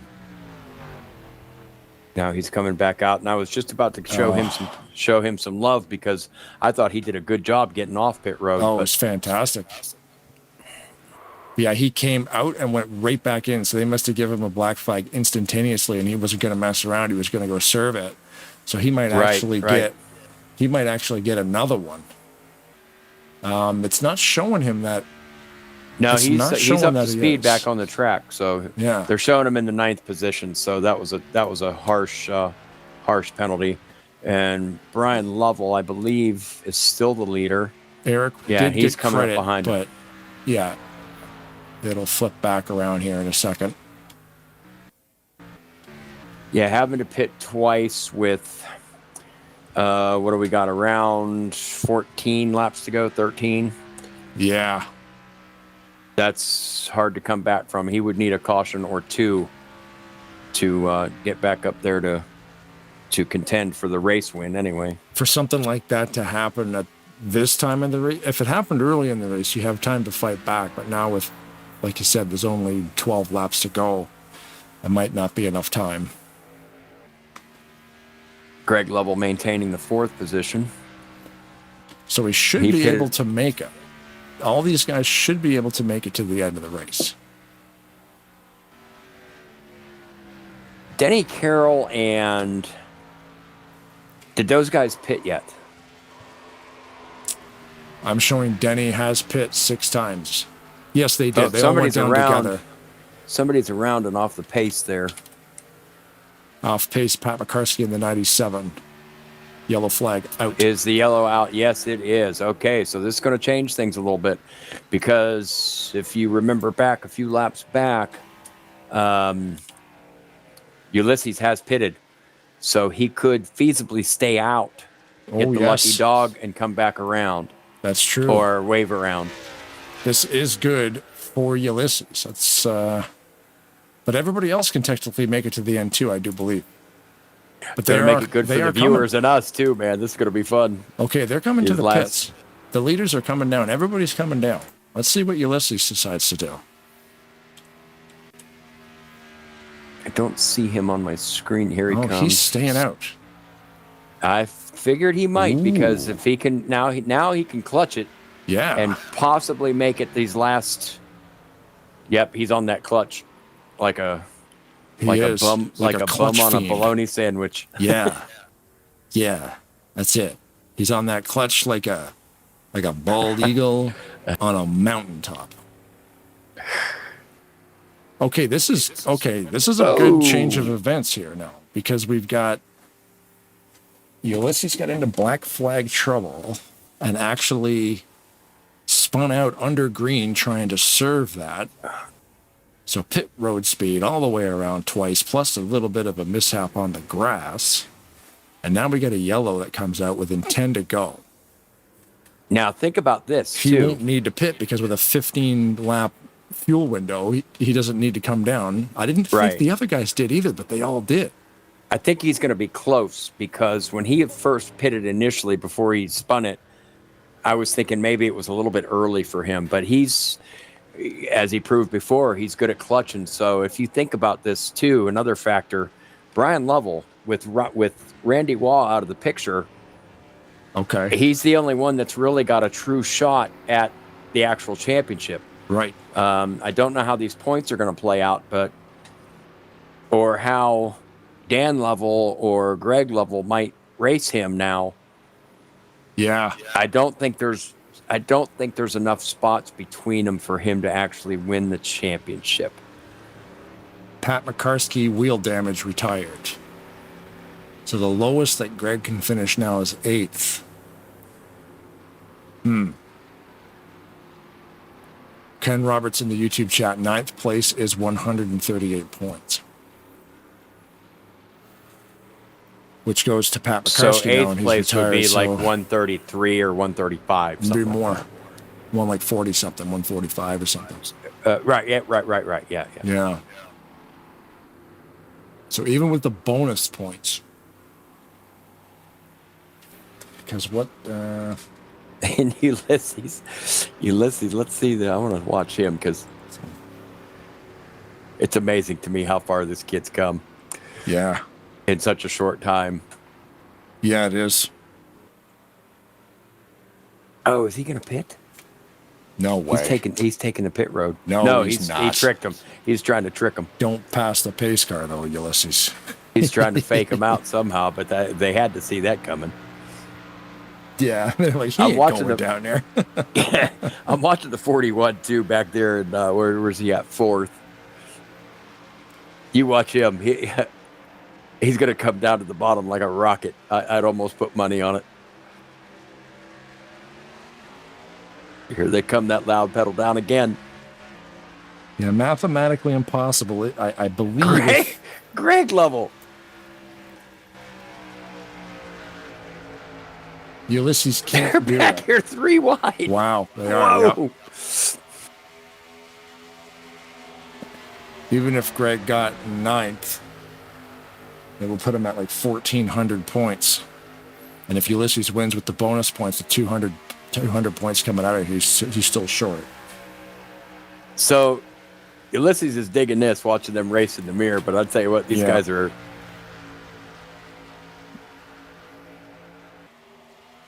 It might not seem like I'm saying much, but these guys are insane talented. Yeah, they are. Especially on cold Greg tires, down on the flat. Look at him go. Yeah. Woo. We're getting a wide angle view of this here. We're seeing Greg. Yeah, where Greg is right now, he's got it. Yeah. Even if Greg finishes last, I just did the math. Even Brian can't get him. If Brian had come out of this race, if he wins it with a bonus 200 points, he would still right. Yeah, he not can be able to get to Greg. Greg Lovell can take a breath and.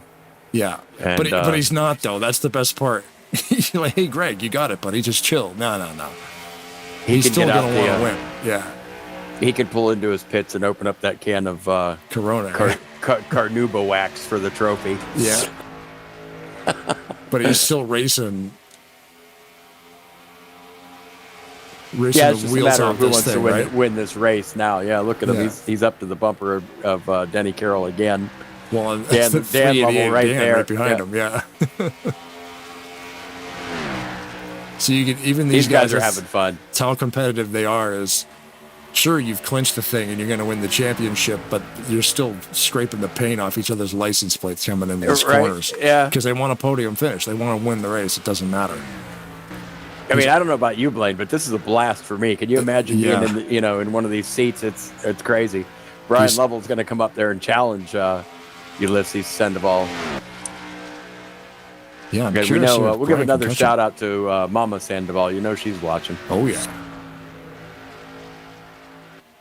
Yeah, Ken says 8th place is 142. Yeah, so even if Greg finished last, it's still. Yeah, I think he's got it. Yeah, he would still come out of here with like 1,400 points, so he's not gonna. But I'll tell you, lose this white flag. We got white flag. Yeah, one to go. Ulysses going to take him. Brian Lovell's going to give it everything he's got right here. This is the longest 1 mile you'll ever drive, Ulysses. And look at the people he's in front of. Big Stone Gap Racing is behind him, about 19 rows deep right here. The whole family, all the nephews and cousins.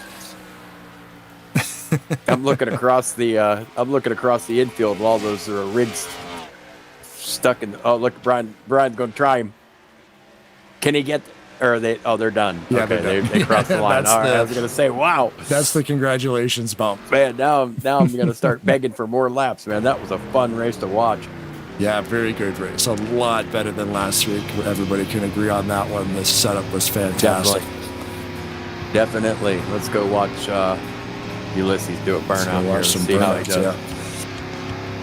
Checkered flag in the window of the 96.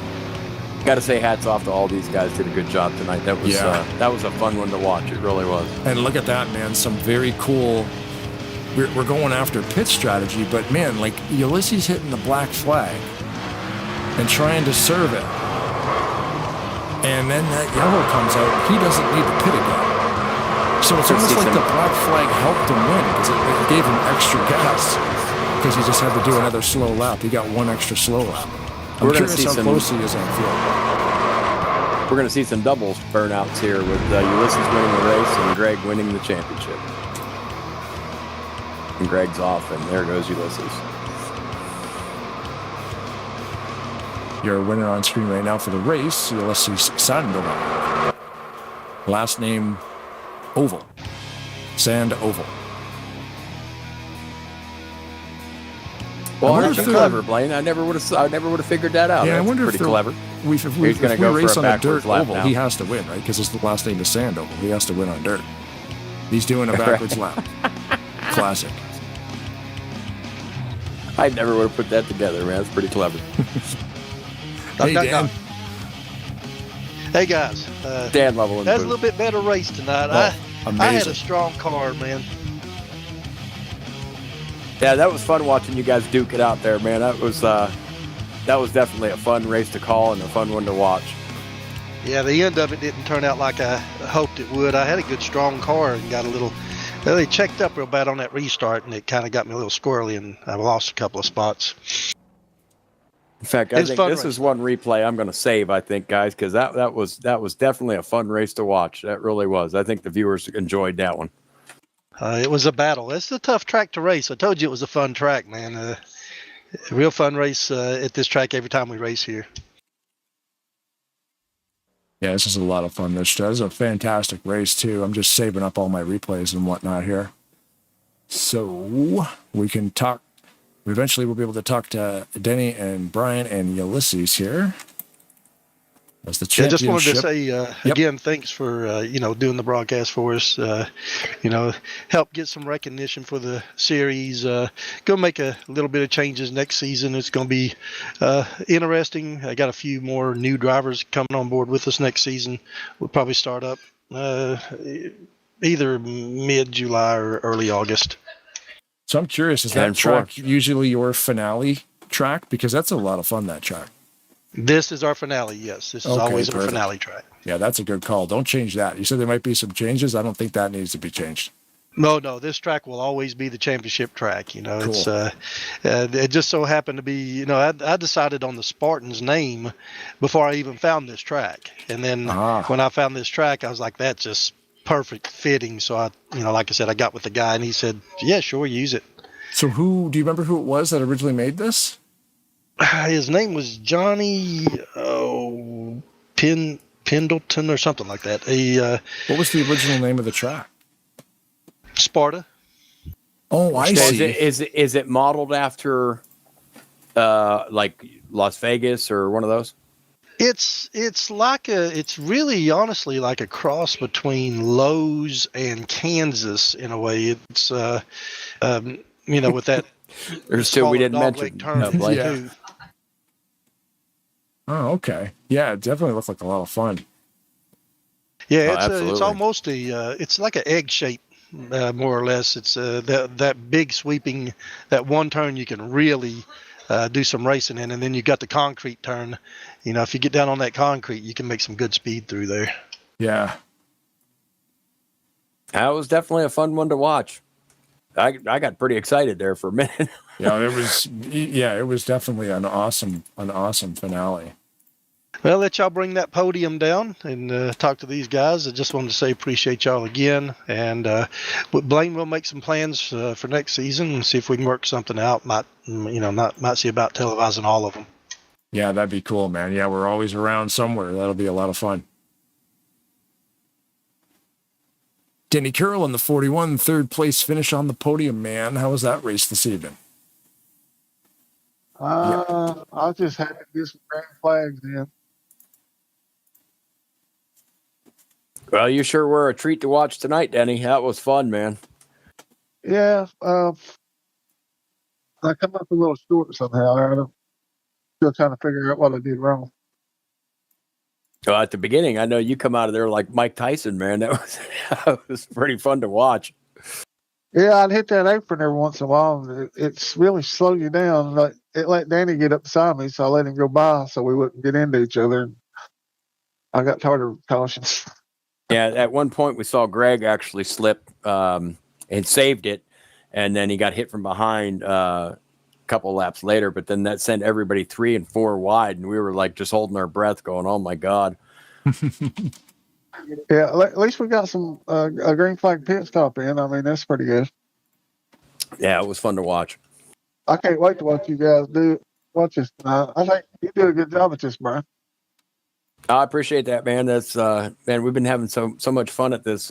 Blaine and I did this together when we first got started a couple of years back. It's been four years now, Blaine. In a while, yeah. 4 or 5, almost going on 5 years. And I kind of went my way racing, and he brought in Brad and Rod Weston, and I'm just, it's a treat for me to get to sit here and do this again. Sometimes it's I look forward to it every time I get the opportunity. Well, I mean, you and Brad both have the voice for it. You know what I mean? And that's the thing. I used to love to hear Benny Parsons call those races. Yeah, you get the familiar voices too. I mean, Brian helped me start this thing, so it's kind of cool. It all came back around full circle, and you get familiar voice back in there, and of course, somebody who knows the sim as well as Brian does too. It's always a perfect fit. And knowing the racers too, you know, being around you guys for the last few years, you know what I mean? I know your car numbers and the way you race sometimes, you know, your different racing styles and stuff. So you guys actually, the racers actually make it pretty easy, to be honest. Yeah, well, I was missing my drafting partner tonight, so that hurt me a little. Randy, he had to go to a wrestling match or something. And we were wondering what happened to him because he could have been right there ready to pounce on that.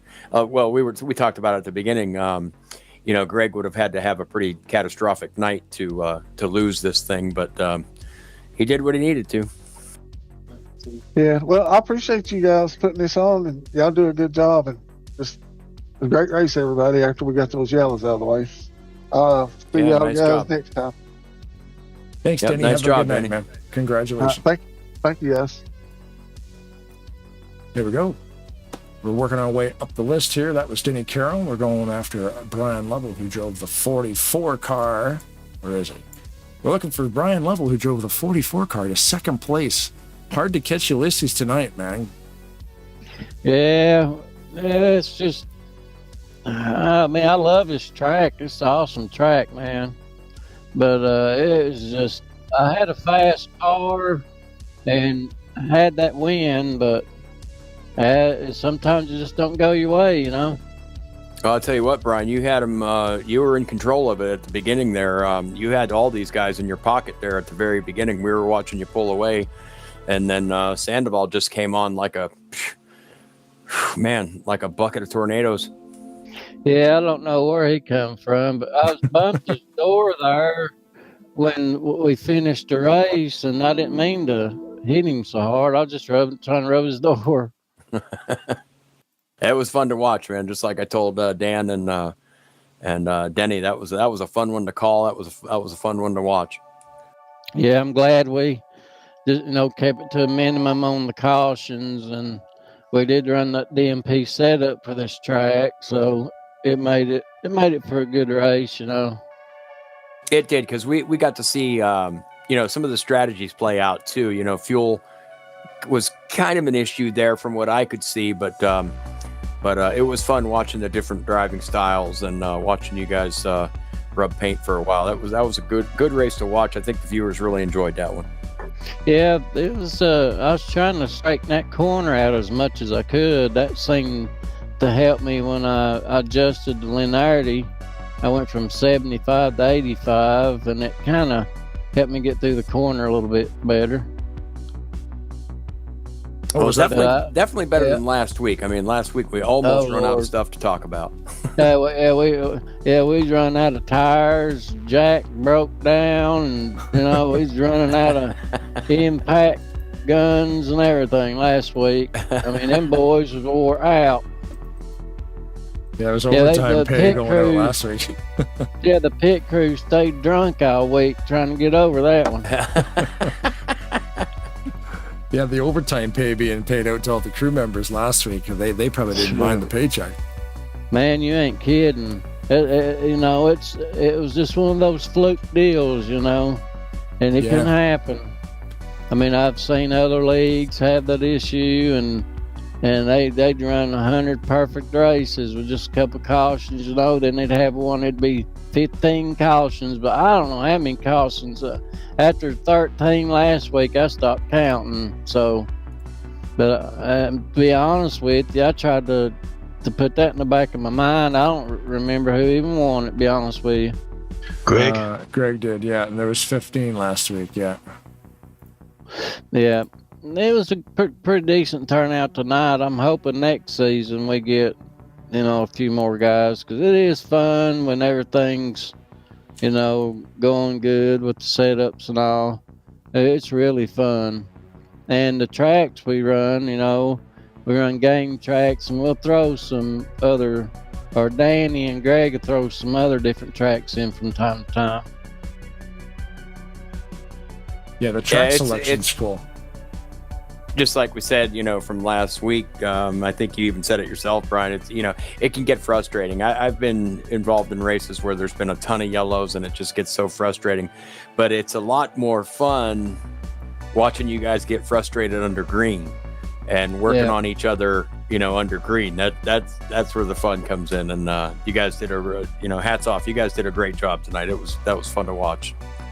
Yeah, I appreciate that. It was interesting to say the least. And at the first, I was running a different line, and then I ended up changing my line up a little bit, and it helped tremendously. Yeah, man, it was a great race to watch, man. Did you have any shout-outs you wanted to make before we move up the list here and talk to Ulysses? Yeah, I'll shout out to my son Jacob and Isaiah today, and all my brothers, uncles, and dad, and all those, wishing them Happy Father's Day, and you guys too. Happy Father's Day to you all. And give a big shout out to Big Stone Gap Racing and Wolfpack Racing. I've been a part of Wolfpack for 3 or 4 years now. I'm kind of I'm the laid back kind of guy at Wolfpack. But other than that, y'all do a tremendous job, and we appreciate you all. Right on. That's awesome, Brian. Thanks for the kind words. Yeah, it's always fun to do these broadcasts. So again, man, thanks for the awesome race. You guys put on a great show tonight. Yeah, I was going to say that. I mean, it's you guys, it's you drivers racing the way you do that. It makes it easy. It makes it fun. I mean, sometimes I can't believe we get paid to do this because it's it's that much fun watching you guys. Mm-hmm. I was telling him during the broadcast, I'd much rather be up here watching than being in that hornet's nest with you guys. Yeah, I know. I go back and watch the broadcast, and I'm like, man, that is wild. Because when you're in a car on the track, you see things, but you don't see everything. When you watch the broadcast, you're like, oh, so that's what happened, Yeah. But it's cool to watch broadcasts. It's what I'm fixing to do right here in a minute. Awesome. Well, thanks again, man. We'll let you go and have yourself a good night. All right, man. Good win, you. I about had you there. You almost got me, buddy. Thank you. If I'd had a couple more laps, man, I believe I would have been either side by side with you or an inch running across the line. You had to fight me in order to pass me. Yeah, Ulysses Sandoval, Papi Sandoval, race winner, man. Congratulations. That was a great job. Thank you guys for getting me out of the interrogation room with Denny and Greg. Oh man! What a race we had! It was incredible from the beginning to end. A little frustrating in the middle because I got a black flag, but I was able to coast it on tires. And I was about to get past because I was seeing that I had enough laps, to finish the race. It was a thrill. It was great. Heard you shaking. Heard you clutching that. Heard you clutching it there a couple laps there, Ulysses. It was all about not getting a lap down because after I got a black, I was about to get passed by the leader. But then the caution came out. I was able to get back in the tail end. And I ended up coasted because there was a lot of cars in front of me, and by the last restart I have worse tires and worse fuel economy than anybody. I held to it so I could stay, so I could have enough gas. But Brian was catching me because I didn't have the tires for that. At that point, I wasn't saving. I just was going for it. I was like, "Oh, is it getting closer? It's getting closer! Run!"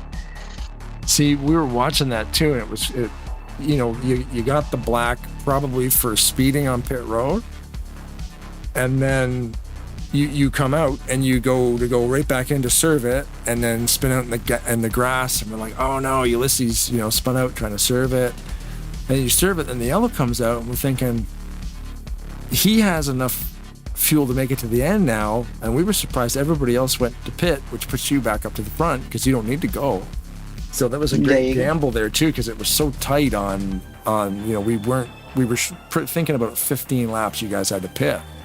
So that yellow flag could not have come out at a better time for you.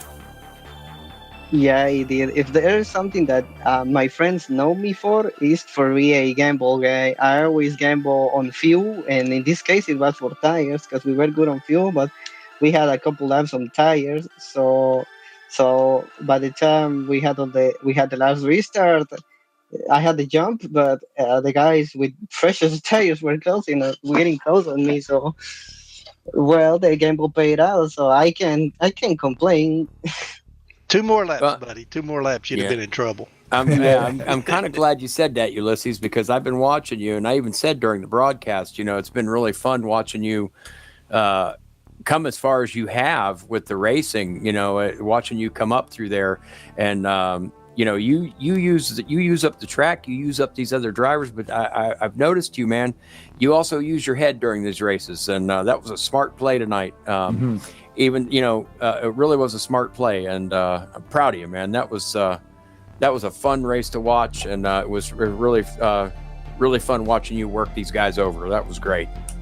Thank you, Mr. Wolf. I told you guys last week that this was my track. I really love racing at this track.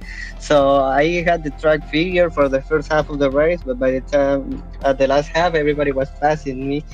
I'm glad. I really liked racing in here. Thank you, Dan, for bringing us to Spartan. That's a good old track that I like to race every time I'm racing in here, and hopefully you bring it for a few more weeks, like not only for the finale, but maybe for more races. No. Well, we're going to start another season here in a few weeks, and I appreciate you coming out and racing with us, man. You're a good, hard-nosed driver and tough, competitive driver. Hard to race around you, hard to pass you. That's for sure. So you've come a long way. I've watched you from the first time you first started up to now. You have definitely matured a lot as a driver. You've become a really, really, really good driver. So I'm happy to see it. Definitely happy to see you here.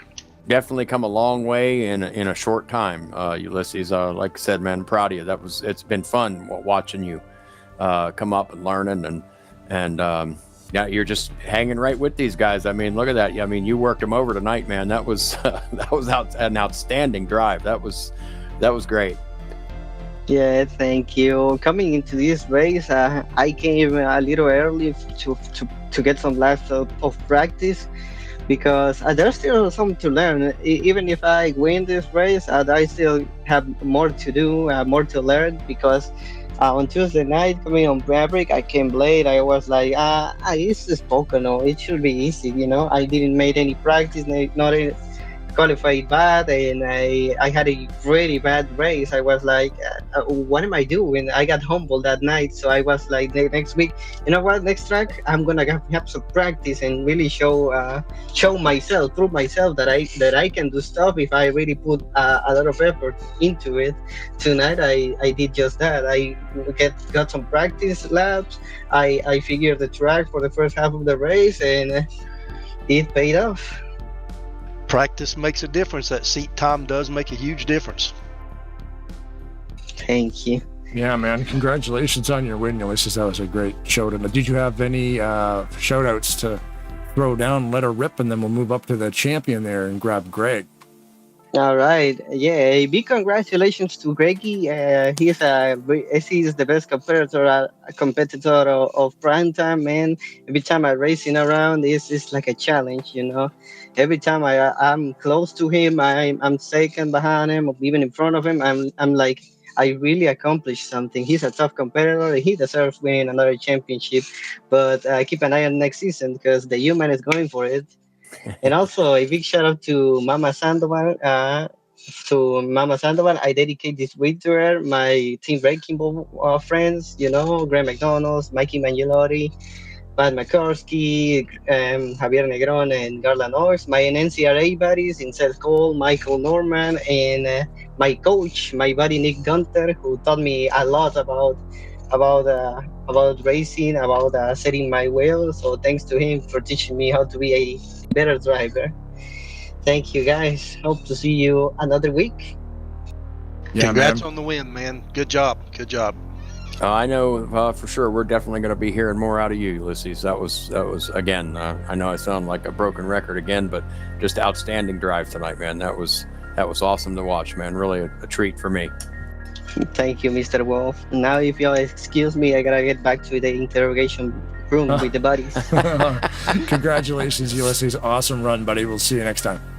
See you next time. And in that, we found him. Greg Level, the number 8, the champion, pending, of course, post-race review, the champion of the Sunday Night Spartans the Sunday Speedway Spartans Series for Essex. Well, he did his burnout, so I mean, it's in the books. Yeah. 3rd in a row, baby. I'm gonna give him a 60-point penalty. You ain't getting it. just enough penalty to make him lose by 1 point. Oh, you're giving me as a trophy. Boys. Tell us about Great that job race, on the Greg. championship. Well, Greg, you didn't, like I said last week, you did not suffer any unfortunate accidents. So you ran a pretty even keel race tonight, kind of off of your style usually, from what I've seen in the past. I think you kind of had it in your head that you had it wrapped up. So it was just a matter of trying to win the race, which you went for it beginning and at the start of the race, but that was a good drive by everybody, man. Congratulations on the championship. That was a good season you had there. Yeah, I appreciate it. I don't know how many wins I ended up finishing with, but I had some good finishes throughout the season. It ain't all about winning; it's about getting top 5s. You had 4 counting last week, 3 regular season wins and the championship. I just try to race clean and be respectful and just try to. I'm an admin, so I try to help Danny and try not to talk as much as possible. And I don't know, it's just maybe next year somebody else can win it, but they're gonna have to beat me to do it. You set the bar high. That's the challenge every week after week is to beat Greg. He's definitely been around a long time and raced a lot. Probably got more seat time than any of us in here, so it pays off. He's a tough competitor, man. I struggled tonight. This track, I don't know, man. I don't know. Chicagoland is another track I struggle on. I mean, I can run in the top 3 on it, top 4 or top 5 on it, but I just can't. I can't get up front and win on it. There's something about it that I just can't get down, and this track's the same way. I don't know what it is. I like this track. I just can't figure out what it is. I don't know if I'm running too easy, if I need to run harder, or what it is, man. I think I was just taking it too easy tonight. I wanted the top 5. That's what I got. I knew the championship was already wrapped up. No matter where I finished, it was mine anyway. It didn't matter, but I still wanted to be we were top talking 5. about that during the broadcast about mathematically you got this thing locked, but you're still in the closing laps. We could tell you're still going for the thing, like you're not letting out and just coasting. You're right on the license plate of the guy in front of you, just pushing still. If Randy Wall would have shown up, he had an outside chance, but Greg would have had to finish I think Greg would have had to finish 9th or worse if Randy won, for Randy to even have a shot at it. Yeah.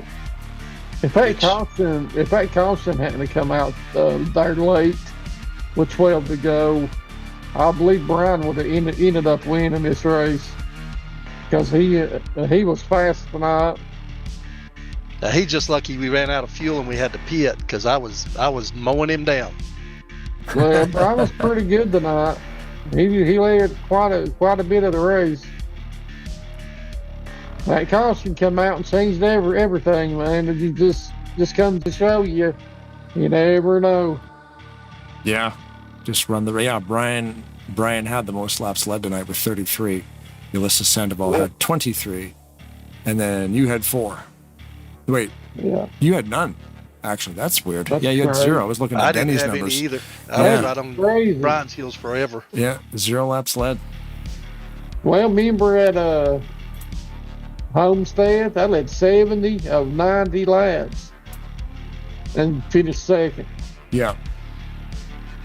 Sometimes it's not about leading laps, but anyway, just wanted to again, Blaine, thank you for broadcasting this for us. Can't appreciate you enough. Greg, good job on the championship. Congrats. You ain't getting 4 trophies. 3's enough. Yeah, I am. But And the trash next talk year begins. I'm taking it. If you don't, if you lease this stuff, he's up and coming champion. I see it. He got me 2 killer looking trophies for the last 2 seasons, man. They're nice. Oh, is there a physical trophy I want for one winning? of those. I want one of those helmets. Next time, I'll look into it. Got a race helmet on it. Pretty cool looking. That's awesome. I didn't know you guys. So you have a physical trophy for the champion, eh, Dan? Oh yeah. I give out a trophy. Yeah. Oh, cool. Yeah, man. You Well, need outstanding. here every week though, man. He don't show up every If you would show up week. every race, he would have been giving you a run for your money. yeah. I don't know, man. He's pretty aggressive. Yeah, it gets it done though, right? I mean, that's the thing, that if he was to commit to every single race, he could give, he could be up there in the top 5. I'm thinking at the end of it all. Yeah. Hey, he's just like the rest of us. Get on some tracks and struggles on others. Yeah, that's the thing. Yep. Yeah, I mean, I struggle. There's a few tracks I just, like I said, man, I just can't figure out.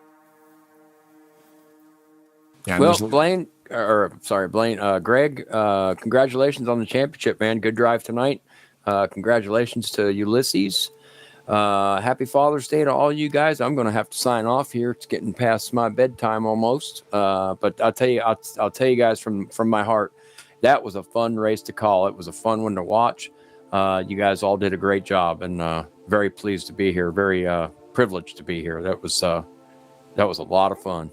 Lot better than last week, but Yeah, we covered. We touched on that a little bit tonight too. Yeah. It's, We'll get all of those little kinks worked out, and work on some setups and get it more manageable. It's the first time we had ran those game tracks. So game tracks are a tough bird. If you don't have a real good setup, some people have a tough time with loose setups. So we'll get all that worked out. It'll be better next season. Probably going to shorten it a little bit next season. Maybe run 7 regular season and 3 postseason. I'm thinking about shortening it down to 10 total races. And I'm going to try to broadcast everything. So I'll be getting in touch with you on that, Blaine, and okay. See if we can work something out probably here in a month or so. Okay. Yeah, we're going to make a few rule changes too. Coming next season.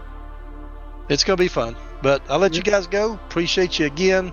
Congrats, Greg, on another championship. Appreciate it. Thank you, Brian. Happy Father's Day, guys. Yeah, it was a good time tonight. Yeah, thanks a lot, guys. Thanks, Dan, for the kind words and getting us in here to do this thing. It's always a blast, dude. So, yeah, we'll definitely be talking to you about future dates if you need them. And again, thanks, Greg, as well. You have any final words, any shout-outs you got to throw down before we kick you guys out of here? Appreciate y'all's time.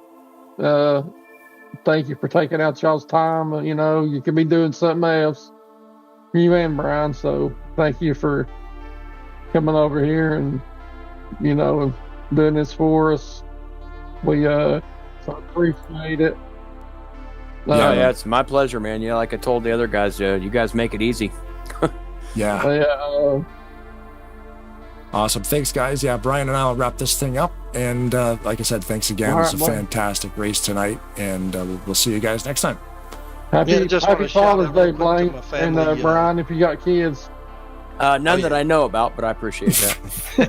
I just want to shout out to my family too, my wife and my stepkids and grandkids that going to be watching the race, and everybody's out there watching. Appreciate everybody that watches. It gets the publicity out there to let people know about us. And like I said, I'm gonna try to have a few more drivers next season, and we'll kick off another one, and we'll get better and better as we go with this. Awesome. Appreciate you guys. Thanks, guys. Have a good night. See you, Greg. Love you, cuz. Brian Wolf and Blaine Donlin signing off for the night. But yeah, dude, thanks a ton for helping me out with this, because Rod was unable to make it in last minute again because it was his actual track dates on Sunday sometimes. So it was going to be a 3-man broadcast, but it turned out to be the Wolf and Blaine show. So that's awesome, man. Thanks again for coming in here and handling the co-hosting duties. Oh, thank you for having me, Blaine. Like I said, this is always a treat for me, man. I just enjoy doing this. But I've got a lot of my own racing coming up here soon, so I hope you have me back sometime, maybe on one of my off nights or whatever, but I'm always available for you. Yeah, and thanks again, man. It's a blast. It's a blast. It is a blast. Yeah, thanks again, of course, to the drivers involved. Thanks to Dan for reaching out and having us do this. That's super cool that people show interest in the product. Of course, thanks to the viewers on YouTube and everybody who watches this thing. And if the women don't find you handsome, they should at least find you handy. Keep your stick on the ice.